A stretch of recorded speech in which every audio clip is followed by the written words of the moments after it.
It's time for Two Guys and a Goalie with Dustin Nielson, Matt Kassian, and the goalie, Joaquin Gage. Well, happy Thursday, everyone, and welcome to another edition of Two Guys and a Goalie, brought to you by CoolBet Canada. Stay cool, bet responsibly, coolbet.com. Use the code 2GUYS when you sign up for an account. The name of this episode is 4 Guys Who Love Rip. That's pretty much exactly what we got going on here. We all have just the biggest man crushes on Rip from Yellowstone. 3 of us are caught up. Cash, you're not, so we won't spoil anything. But you just come on, you're just like, watch another episode, fallen even more in love with Rip. He's so good. He's just got like, Mandy's like, well, why guys like him so much? And he's her favorite character too. My wife's like, she thinks he's awesome.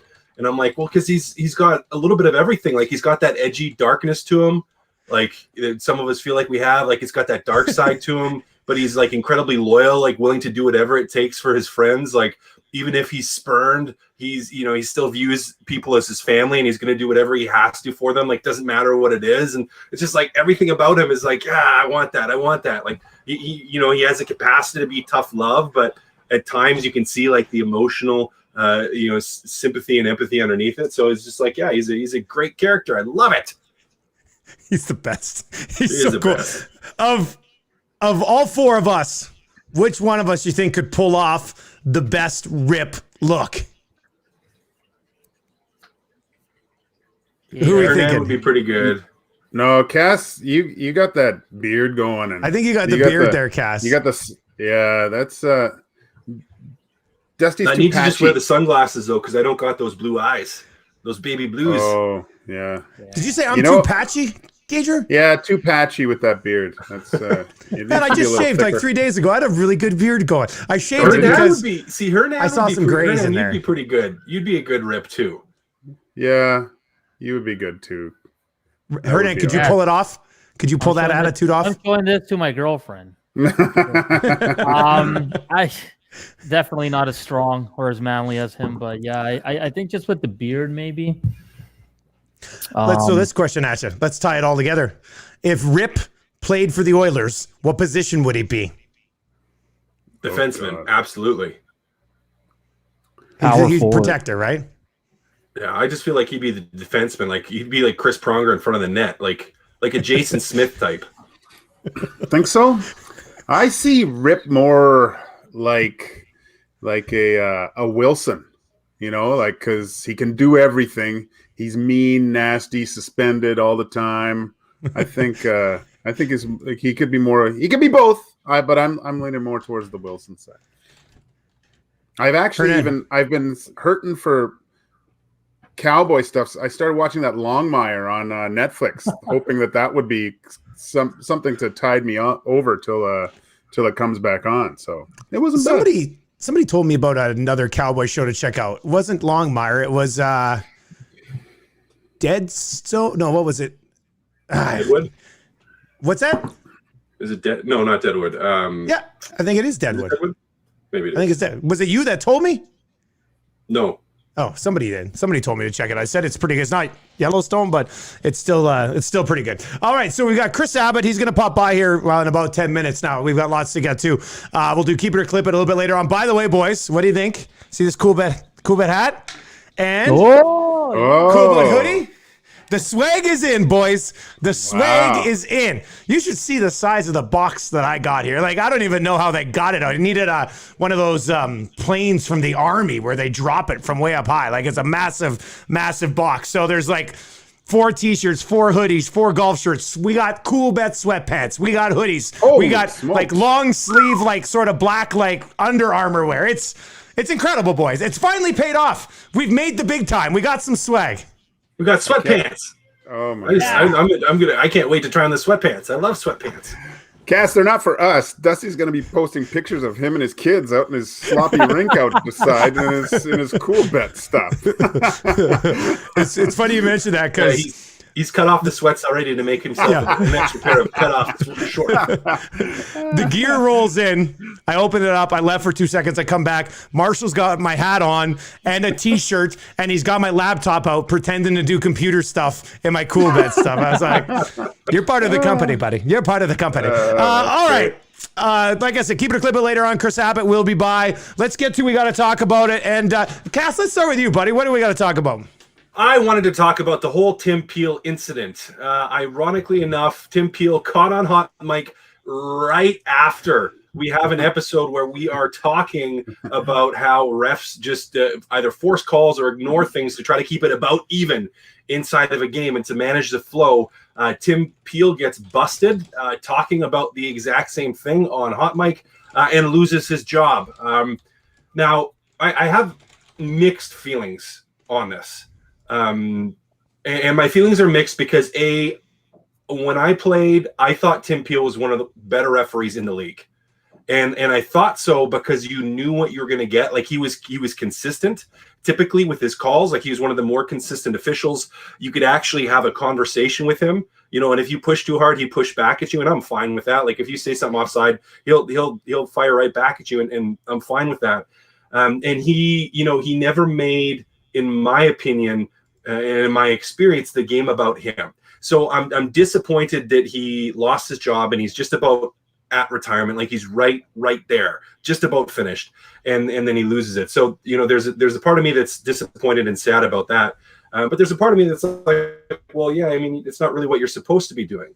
But the biggest thing for me, guys, with this is that the NHL should never have allowed this situation to happen anyways. And I don't mean by not having hot mics. I mean by everybody, every single player, every single coach, every single GM, every single official knows that this is going on. Almost every single fan knows that this goes on. Like it's not like I was shocked by like, oh boy, I never thought that would happen. I never thought they'd talk about that, or I never thought that in the back of an official's mind he's going to think about, well, trying to keep it even from a call standpoint. But it's the NHL, and the onus is on them. They run the officials to not just train them, but to talk to them about what are the expectations and that this is or this is not okay. If that was not okay, if the NHL did not approve of Tim Peel doing that, they should have done something about it a long time ago because they knew it was happening. So this to me is like they're not really sorry it happened. They're sorry they got caught, as it were. And Tim Peel is the one that gets the blame, and they fire him to try to maintain the illusion of, oh, we really truly care about this. And so the unfortunate part that upsets me is like, well, Tim Peel, loses his job because of something that it ultimately is the NHL's fault. Now, there's still onus on Tim Peel. He's the one that said the comments. He's the one that got busted. He's the one that does the officiating. So there's, he wears some of it. But when I'm looking at the situation as a whole, I go, you know what? This is an NHL issue. This isn't just a Tim Peel issue, and they have not done enough for it. And the thing is also, guys, you fire one guy and nothing's going to change. Like this isn't going to change anything. I don't know, Gage. I don't know. Was Tim Peel around with you? He may have been younger, kind of. I had him in the minors. Yeah. Too. Okay. At the beginning. And then I had him. He went to the NHL too. I never liked him. I thought he was one of those guys that was arrogant and treated you like crap. Maybe it was the second time around with Edmonton, but I got a bad Tim Peel. Like I was mad about something, and I was yelling, saying something, and he yelled back, and I just remember he had really bad breath. He must have had something real garlicky for pregame, and he had a massive booger in his nose. And I remember looking at him, and I just go, "God, I hate you!" And you look terrible, and your breath stinks.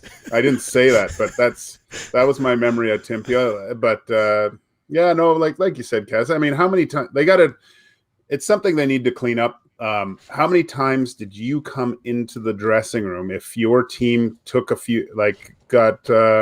was on the PK for most of the period? The coach would come in and would probably say something like, "Guys, just keep your feet moving. We'll get one here." Like that's what the coach would say. Keep your feet moving. We'll draw a penalty, just because they're going to even it up, and that's not just the NHL. That goes all the way down to the American League, the East Coast League, Major Junior. So it needs to change the game. I believe it has to go all the way to the grassroots, where even young officials need to just call the whole game. I mean, we talk about being nice to officials. This is going to be crazy with some of the crazy hockey dads and stuff, but that's where it has to change, because I don't think it. Yeah, when you start at the NHL level, it does filter down, but I think it's a grassroots thing where the whole reffing system needs to be revamped to get this out, and just not call the game how the refs see it. That's not what hockey's about.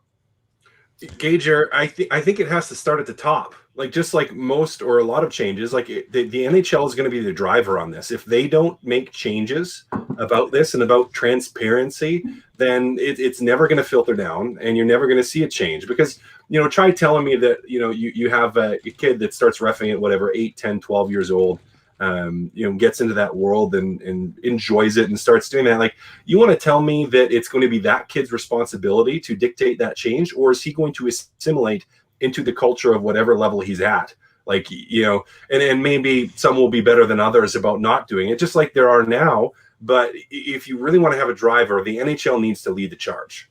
They need to lead the charge. And you know what? I doubt that they can or will at this point right now. I see what you're saying. I think it's on both sides too. Like, the players have to change the way they play as well, not to get like if a slash to the stick is a call, better to teach a kid how to do that. I just look at hitting, right? Like, hitting, changing, head contact, things that has to be taught at such a young level, from the officiating standpoint and the player's standpoint, I think. And that's what I mean by a grassroots kind of thing. Just by doing it that way, I think it just gets it out of we're not going to see a change over the next year, right? But eventually we'll see a better product where the refs don't play a role in the outcome of hockey games. Hernan, they got caught this time, and I think Cass made a good point. This is the league getting caught and trying to cover their own ass by using Peel as, the victim here in this situation. Do you think the league even wants to be different, or do you think they're just saying, we got rid of Peel, he's retiring anyway, he's still going to get his pension, blah, blah, blah, blah, blah, and nobody will talk about this for the next little while? Like, I don't get the sense that the NHL really wants things done any differently. They can tell me whatever they want in a press release, but I'm not buying it.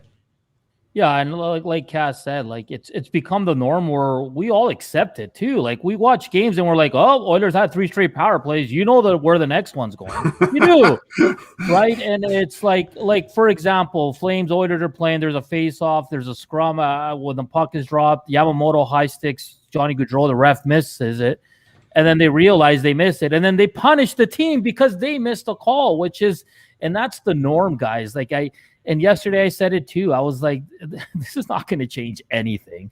And it was interesting that Ennis was asked in his presser, like, should the officiating be the same from the preseason into the season, into the playoffs, and into overtime in the playoffs? Because it all changes. Mm-hmm. It does, right? In the preseason, they call everything. They're trying out new things. The regular season, it gets worse and worse as it goes on.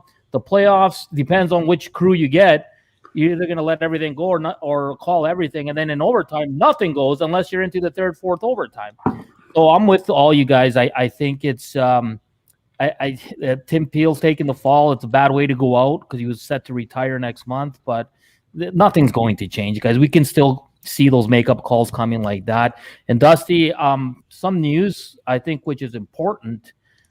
Just breaking right now, federal government poised to approve a 7-day quarantine with extra testing for NHL players traded from American teams to Canadian teams before the April 12th trade deadline. Government source says all provinces with NHL teams have approved of the measures. Opens the door for the Taylor Hall trade. In-laws up here with the same measures. I was going to say, can you see your family now, Cass? Or does that mean I can bring up my babysitters from the States to help? That's stupid. I mean, it's stupid because it's hypocritical. But anyways, whatever. From an NHL perspective, it makes the deadline more interesting. But buddy, I agree with you 100%. Yeah, I agree with you 100%. If you're doing that for them, why aren't you doing it for everybody? Because it's hockey, man. It's hockey. It's not hockey, Dusty. It's COVID. I know. I know, buddy. I'm with you. I was just trying to make a joke to lighten the situation. That's what I tend to do. Hey, let's bring in Chris Abbott. Chris Abbott's going to join us. I'm pretty sure Coolbet must have odds on next official to be fired by the National Hockey League. Chris, are those up yet, or can we get them? We don't believe in scapegoating around here. Yeah, you know what? This isn't an NHL specific issue either, guys. Like, yeah, if a game's out of hand in Major League Baseball, the strike zone expands. In the NFL, the pass interference penalties drastically decline in the playoffs. So this isn't NHL specific, and it's too bad that somebody is being scapegoated for a systemic problem. I got a question about this, because it's one of the more interesting aspects of it, and maybe you could speak about how it would affect everything. But in a situation like this, where you clearly have a referee, that was manipulating the game to an extent, not like changing scores, but controlling the flow of the game is the referee verbiage might go. With the NHL moving into like betting, because there's they've kind of been taking steps to do like their own set of gambling stuff. With Coolbet, like how does the knowledge that is going on, or like publicly, not that everyone already knew it was going on, just like you mentioned, but like a public, this actually happened. How does that affect like what's going on with Coolbet and what you guys do, knowing that there's referees in here that are not controlling the games, but they're impacting the games? Yeah, I mean, for sure, Cass, it's certainly a huge consideration, and in my mind, it's the number one reason that they swiftly showed Tim Peel the door instead of a guy who's had a long career and got the usual thanks for your service on the way out. So it does matter. It definitely matters, but I think you hit an important point there in that everybody who already knows that each individual official has an effect on the game. There's websites out there with referee statistics on how many penalties they call, what is the average total number of goals in games that they officiate. So this has been something that's been taken into consideration by the gambling public for a long time. It's something that you have to consider, just like you have to consider, like I said, strike zones for MLB umpires, flags thrown by NFL referees. But yeah, it certainly in the short term shines a light on how can you fairly offer odds or something like that. And the answer to that is we also offer odds on politics, Russian table tennis, and guys playing video games against each other. So if you're going to put your money down, those are the odds. You've got to take a 360-degree view on what you're putting your money on. Just like if you were investing with Joaquin Gage, same deal. Chris, if I read that Major League Baseball might go to like the robo umpire, do you see like maybe other sports kind of looking at that as well? And what kind of effect would that have on sports betting? I guess it would kind of streamline it a little bit more, wouldn't it? I mean, from my perspective and our industry's perspective, I would love it. I mean, you wouldn't have those gray areas. You would have, black and white officiating, as it were. And ultimately, that is what you want. You want a penalty to always be a penalty. You want offside to always be offside, or icing to always be icing. So, I mean, I can see so many issues with implementing that, but I do think it's where we're headed. I think, guys, the reason I quit coaching hockey is because I couldn't handle bad officiating. Like, it used to send me absolutely over the edge. And I got, I'd get like gross misconducts coaching midget hockey, and that's terrible. But that's the level of which the human element frustrated me. So I'd be all for it. Hey, Chris, go ahead, Gage. Sorry, were you done? No, I was just laughing. Okay. In terms of risk, I'm a risky guy. When is it the right time to put a hundy on the Buffalo Sabres? Because they got to win a game here, right? Like, I mean, I haven't yet, because I look at their matchups and I'm like, there's no way they're winning this game. They don't have a starting goaltender, worst team by far. But I'm always curious of like this team's obviously going to win, and when they do win, it's going to be a nice payout depending on how much you put. Like, how do you guys track that? Like, when is the correct time to bet on a team like the Buffalo Sabres? If I knew that, man, I'd be in a lot better position. But I tried it last night. They were like plus 237. They're playing a Penguins team that has some injuries and has been a little bit inconsistent. And after the first period, they were still in the game, and then they weren't. So at some point, look, we all know that the Buffalo Sabres aren't going to finish the season on like a 40-game losing streak. It's not going to happen. Oh my God, I hope it doesn't happen. But there's no way to say it. I mean, you've got to think that there's one coming soon. But you made a really good point. If Carter Hutton or Linus Ullmark is in the net, at least they've got a chance. I mean, Dustin Tokarski, who's got some great highlights over the years and went on a great run with the Norfolk Admirals in the Calder Cup playoffs a few years back and eliminated my St. John's Ice Caps. But he's never been an NHL goalie. And for a team that's struggling, they need at least a backbone back there. But they'll pull one out eventually. I don't have an answer for you, though. I know, fair enough. Tokarski's a Spengler Cup special, buddy. He's like the starting netminder for Canada at the Spengler. I was so proud of him, and then I saw he's so little. Like that first goal last night, he's down, and it's just like there's a foot above his shoulder. I was just like, oh, this isn't Nuremberg from the German league he's playing against. God, nothing against Nuremberg. They had Tommy Gilbert there a couple of years ago. Hey, Abbott, what do you think of the swag, buddy? I got your package. What do you think? You're looking good, kid. Looking good. I really like the hats myself. As a matter of fact, we've had they're nice. We've had softball teams reach out to us and be like, we need a team set of those for the summer. So, and for the other boys, he got a big package. Yeah. Dusty's got a big package. It's better than what I was going to say. I was going to say I got a huge box. So big package is way better. I think we got episode 128, Dusty's big package. Been waiting for a while for that one. Thanks, Chris. That's amazing, buddy. You can go now. You've done your job here. Seriously though. Anyway, I love that you're rocking the stuff. That's good. That's good. We all will be. I got to go visit the boys here. As soon as I get that approved quarantine of 7 days like the National Hockey League, I'll go hang out with the guys, get them their swag. Chris, good times, buddy. We'll catch up next week. All right. Good stuff, fellas. Take care. There you go. That is Chris Abbott from Cool Bet Canada. It is a double standard, though, Cass. Like, it does...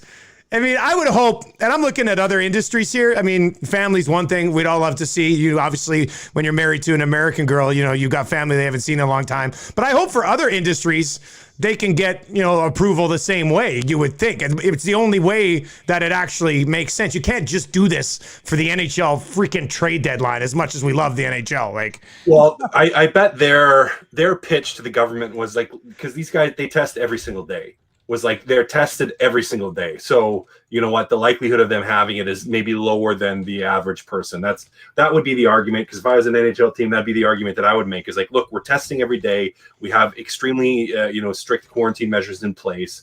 Therefore, let us do it. But to me, it's I don't know. It's frustrating. And we love hockey. We love that it goes on. But the trade deadline is not, does not make or break having an NHL season and having people have something to watch on TV that's live sports. Like it just, I was fine with them creating some special exemptions to get the league going just so that I would have something to watch and everyone else would.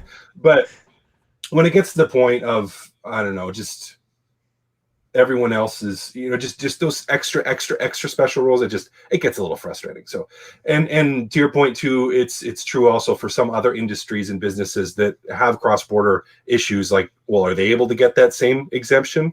And how do they go about doing that? And just wanting it to be equitable. You know what probably pushes this thing through? The Leafs' interest in Mikael Granlund. That's probably what it is. They're like, look, we got to get Mikko Granlund up here as soon as possible. Let's make this happen. If it was the Senators looking to add, it would be a different story. All right, we still got a lot to get to here. We got to talk about. Let's go with let's tie it into Gager. Gager, what do we got to talk about, buddy? Just the looming trade deadline, and is it a good idea for certain teams to do this or not? When a team's going good, I'm always leery about adding a player that supposedly might make them a little bit better. I mean, you look at the 16 teams that go into the playoffs, only one team gets it right, and usually the cost of it puts you behind the 8 ball moving forward. And I'm obviously just looking from an Oilers standpoint. And just with this season and looking at the whole picture, and I'm looking at a few teams. Like Vegas looks really, really good. Can the Oilers actually get to the finals and beat like a Tampa Bay in the final? I think they're competitive. I don't think they'd be crushed, but I don't think this is the year to gamble future prospects on something that might or might not make the Oilers a little bit better. I mean, Hernan, you were asking about, do you put money on Buffalo? I mean, as soon as they get rid of Taylor Hall, that's when you put your money down on them, because I bet you they go on a streak right after that. But I think from an Oilers standpoint, be very leery of a trade. On the other side, you look at the Jets, maybe looking at that one stud defenseman. That does change the complexion of that team drastically, I think. So some teams it's a good idea, some teams not. I would say Winnipeg, if they can, put that demon on there. But the Oilers, I say stay the course. So what if the Oilers could get that same stud defenseman that Winnipeg would get? You don't think that's a game changer?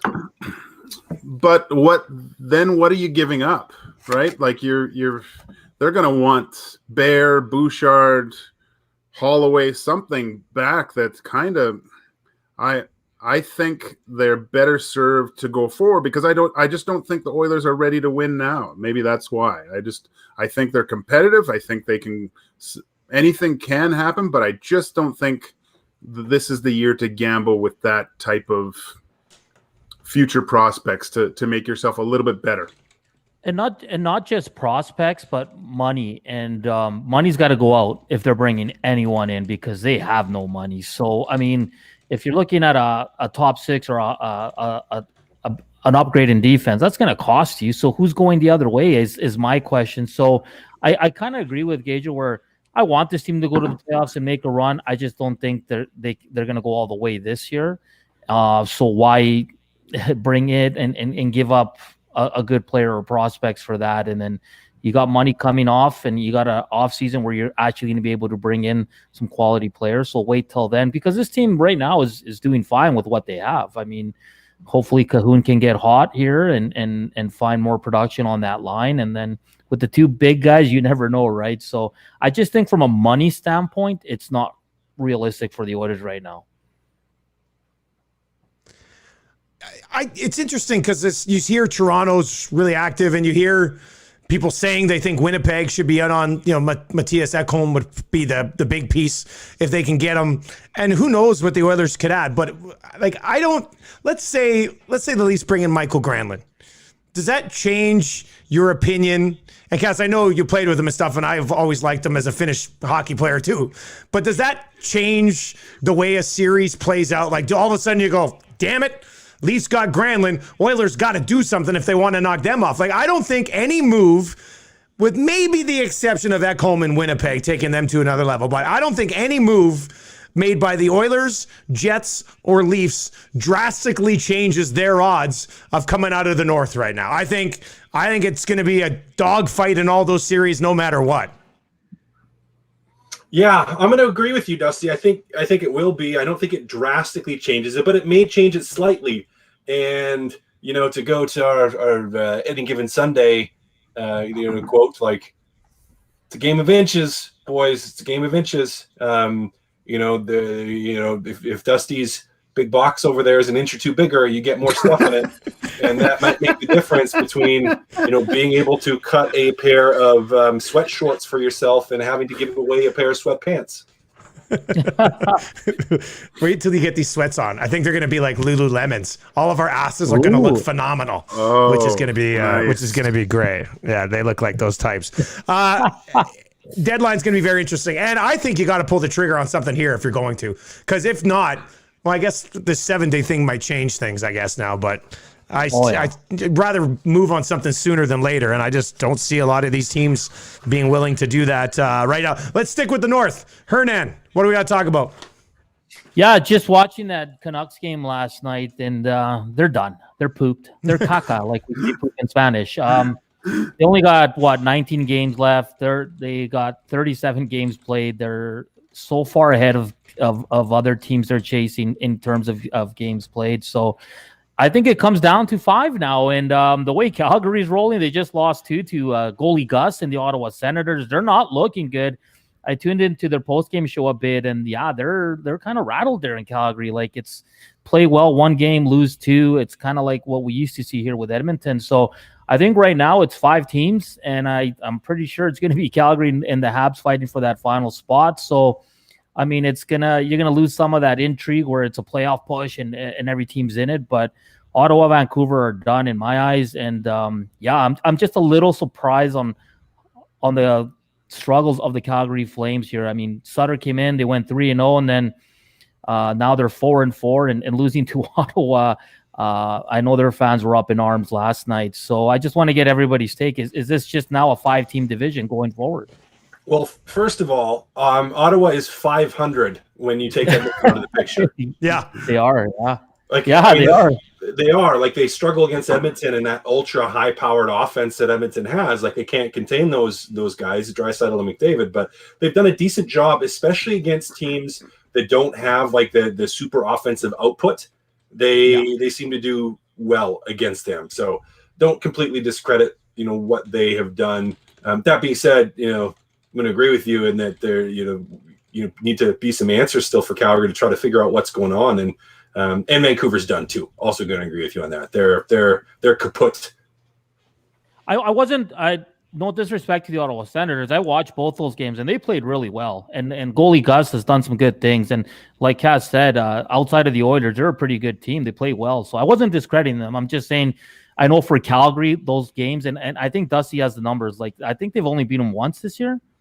No, Ottawa's won 5 of 7 against Calgary. Okay. Yeah. And Calgary has only scored 1 goal in 4 of those games. And Ottawa hemorrhages goals. But for some reason, Calgary can't score against the Ottawa Senators, which just blows my mind. I got something on Calgary we got to talk about it. But Gage, first of all, your thoughts on that North. To me, I mean, I think the 4 playoff teams are the 4 teams that are in there right now. I don't think anybody's coming up there and stealing things. I don't have faith in the Flames right now. But Gage, where do you come out on that?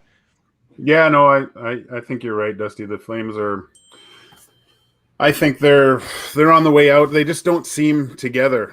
But on another point of that, watching that Flames game against Ottawa and Ottawa coming back, and I was getting mad at people talking about Connor McDavid and Leon Draisaitl. Oh, they played against Ottawa all the time. Well, yeah, these other guys are playing against Ottawa and they're not lighting them up either. So it's like they're damned if they do or they're damned if they don't. If they don't have like 9 points in 2 periods against Ottawa, then they didn't play well. But no, it's the old Gretzky thing. Oh, the goalies were shitty, but no one else is doing it. So I mean, let's hand out that hardware to Connor McDavid and be done with it. Just because he does well against one team shouldn't be a big drastic thing. But as for the playoff things, yeah, I think the 4 that we see now, that's the way it's going to go.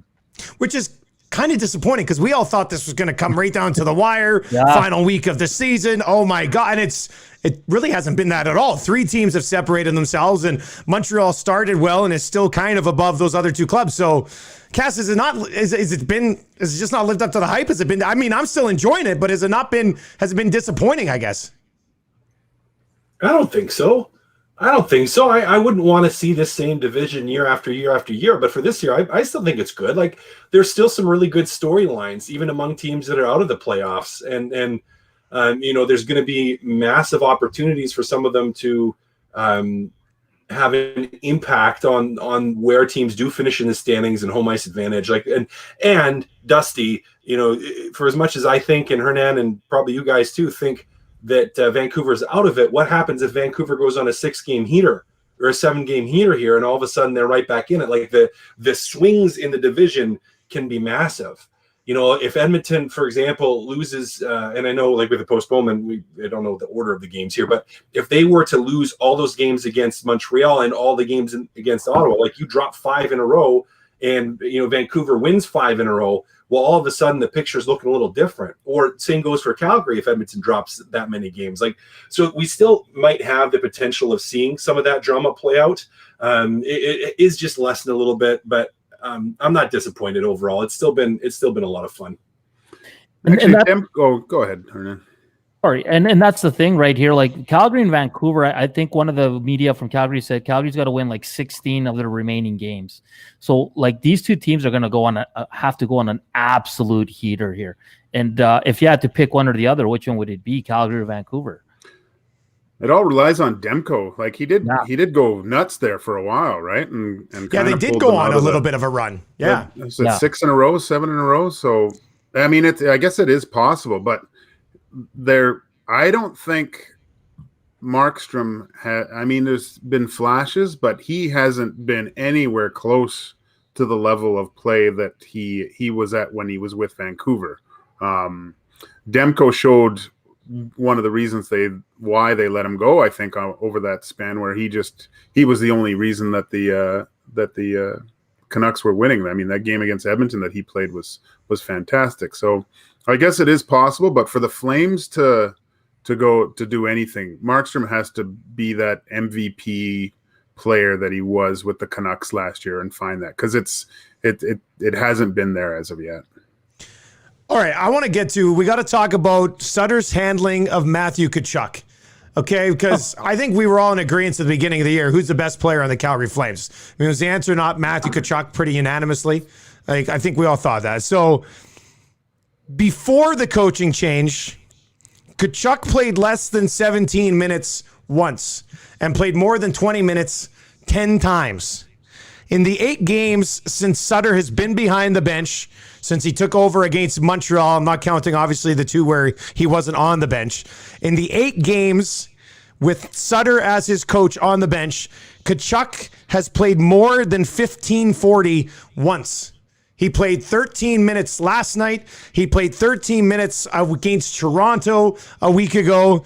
He has literally been playing 14 or 15 minutes every single game, with the exception of one game against Toronto in which he played 19:47. So this is a guy that, most of us view as their best player, who is playing anywhere from 19 to 22 minutes on a regular basis. Sutter has taken over, and he's now playing 14, 15 minutes a night. So, I'm just fascinated by this. Cass, is there a early message here that Sutter's trying to send Tkachuk? Because, based on ice time, it's pretty freaking obvious. Yeah, it is obvious with that ice time.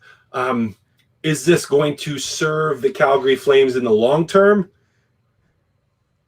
I don't know. I've told you about how, typically Sutter or new coaches that have that mindset come in and they rock the boat and they get the most out of players. They squeeze them for a little while, but then they just, players squeeze back.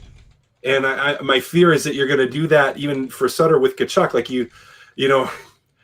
this isn't the 2010 Los Angeles Kings. This isn't the 2011 Los Angeles Kings. Like this is a new generation of player that responds to things differently, right, wrong, or indifferent. Like if you don't think that they should respond how they respond that way, and you have to figure out how to handle them and talk with them and deal with them. And taking your best player and continually, not just like once, but continually now for a whole bunch of games, not give him an opportunity, to me is just setting yourself up to have a player walk up to the GM and say, get me out of here. And you know what? For the Calgary Flames, they can't afford that. They can't, not long term. So I don't know. He's trying to send a message here. Maybe he runs it for another couple games, but at some point, Sutter's going to have to start giving Tkachuk some opportunity, because he is their best player. And I really thought he was going to thrive underneath him too, because he is that gritty, agitating style. So I'm a little bit confused, I guess, as to what exactly message Sutter's trying to send.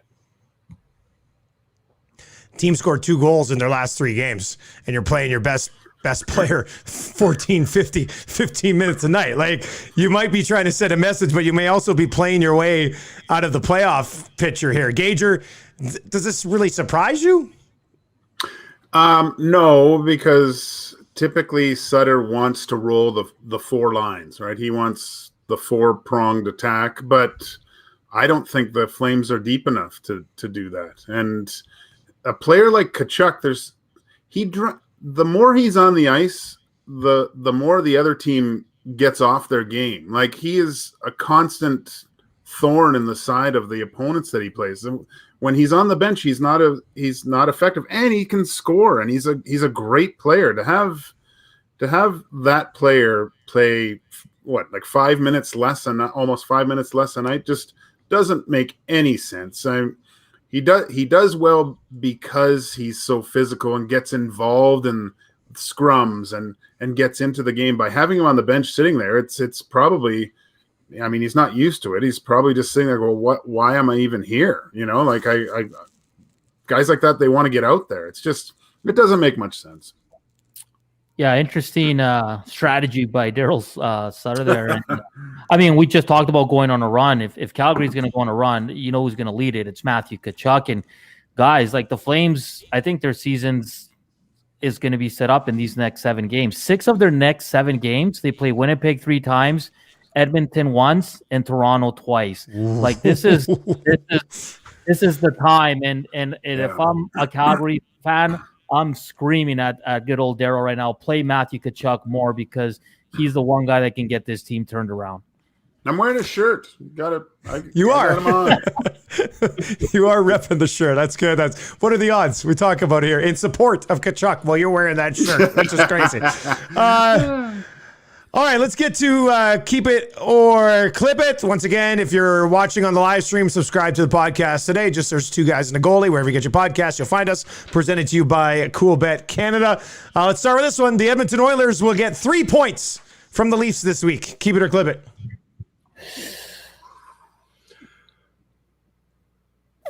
I'll keep it.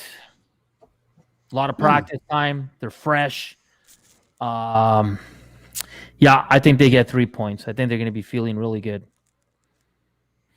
Yeah, I think we're going to look at a win and a shootout loss this weekend. I'm not sure which day, though. Yeah, we haven't seen one. I think it's going to get to that point. I'm gonna have the job of being the dissenting man to say something different than the other two, so we're not all identical here. They're going to get 5 points? 6. They get the mystery points. They found the golden snitch. Nerd.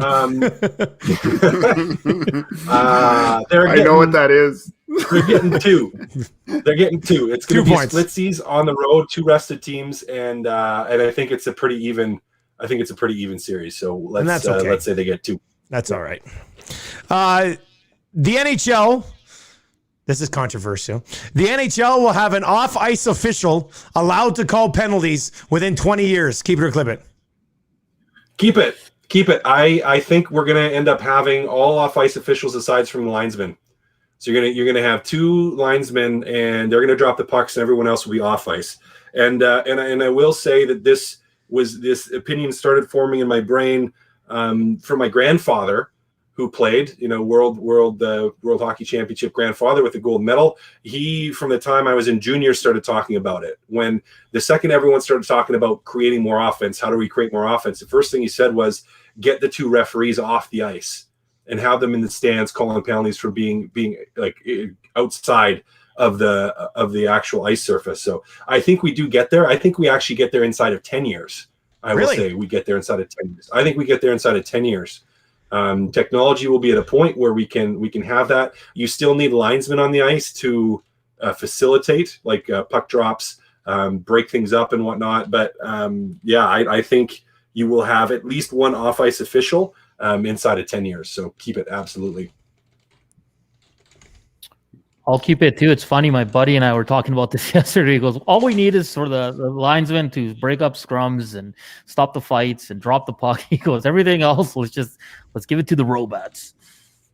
Can we have them? Yeah, I'll keep it too. Can we have them like suspended over the top of the rink and like going back and forth, like you know, a little jetpack. like on just going back and forth, and they just like they look like Iron Man on the thing. That would be great. I think that just get the bird's eye view, and I think that's what they should do. Because in the NFL they have that camera where the guy like it goes down and stuff, right? So let's do that. And then you can whip your batteries at them too. Like I've actually always wanted that. I always thought that, especially now, like one of the things I was disappointed with the NHL this season, with having no fans for majority of the season, was them not trying a camera like that. I know this is me going in a side tangent here, but I wanted to see that because I always like on occasion when they show like the end zone view, like on a power play, because you can actually see lanes and where things open up. How cool would it have been, like when Connor McDavid's going up the ice, to have a camera that is dropped down a little bit and like sweeping and following, like just to get a measure of the speed and how fast he moves laterally? It would have been so cool. So I'm a little disappointed by that, but that's enough of a tangent. Yeah, I like that the power play view, but from the score clock, looking at the zone, just like I do on NHL 94, where I play and I win. That's great to see, because I love that view because it just gives you such a different angle of how guys set up, and you can see things develops a lot quicker, and I like that view. So yeah, they should definitely put one of those cameras in. I imagine them as like we're tennis or volleyball officials. So I sit right in the middle of the ice, like looking both ways like this. I think that'd be fun. All right, let's go with. I think I know where we're going to go on this one, but I'll ask it anyway. At this point of the season, we should consider the Ottawa Senators season a success. Keep it or clip it. I'm going to say it's a success because of the play of Decord and Gustafsson as of late. At the beginning of the year, they said that, they were really excited on the goaltending side. I don't think Murray's gotten to anywhere close to where they thought he would be, but the emergence of those two guys, and they were saying how deep the Ottawa Senators are actually with their goaltenders right now. And, I'm just a little partial to young goalies making a splash coming in, and moving forward. It looks like with Shabbat and Sanderson, and good goaltending. I think we all said that the Senators are going to be good in a few years, but it looks bright, looks good. As long as they don't play the Oilers as much next year, they'll be fine. I think you have to keep it, like Gage said. They found two goalies, maybe two guys they didn't think would play this year, but something to build on. And like the Stutzel, like he looks fantastic. Josh Norris, Brady Tkachuk, and Thomas Chabot. Zub Nation as well. So, you take away those 7 losses, they're 12-13. So I think it's gone pretty well, and they've competed hard in every game. Yeah, I can't disagree with you guys. As Dusty said, it's pretty even among all of us. They've done well for what they have, and there's a bright future for them. Final question: Evan Bouchard will be an Oilers' third pairing and first unit power play guy next season. Keep it or clip it. Ooh. I'm gonna clip it. I think that Barry will be back. Go